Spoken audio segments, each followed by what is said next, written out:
bonjour. Frédéric Magny de la ville de Lyon. Je vous recontactais pour savoir comment ça se passe aujourd'hui. Le combiné vissé à l'oreille, elle n'arrête plus. Frédéric, Catherine et les autres membres du centre d'action sociale de la ville se relaient depuis ce matin pour appeler les personnes âgées vulnérables. On en recense plus de 1100 à Lyon. On leur demande si elles n'ont pas de problème pour sortir, acheter leurs courses, prendre leurs médicaments, si elles ont un chauffage qui est adéquat, si elles sont entourées, si elles ont encore un peu de lien social avec les voisins, la famille, etc. Bonjour Madame Saunier, ça va? Depuis la canicule de 2003, la ville est très vigilante par rapport à ses anciens. Ainsi, en cas de température extrême, les personnes isolées sont appelées quotidiennement. C'est quelque part l'inverse du plan canicule, c'est-à-dire que c'est le même type de plan, c'est-à-dire qu'il vise à rassurer et à surveiller les personnes les plus fragiles pour pouvoir intervenir si elles sont en mauvaise santé.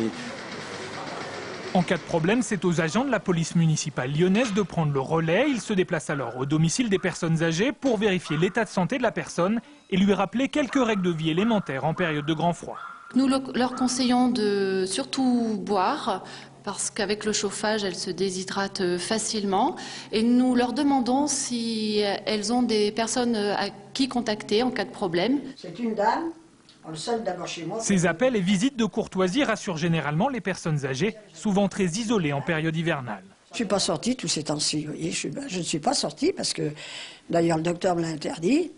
J'ai appelé hier, on m'a appelé hier, j'étais très heureuse d'en recevoir cet appel. Alors j'ai dit, tiens, on n'est pas complètement abandonné. Allez, au revoir.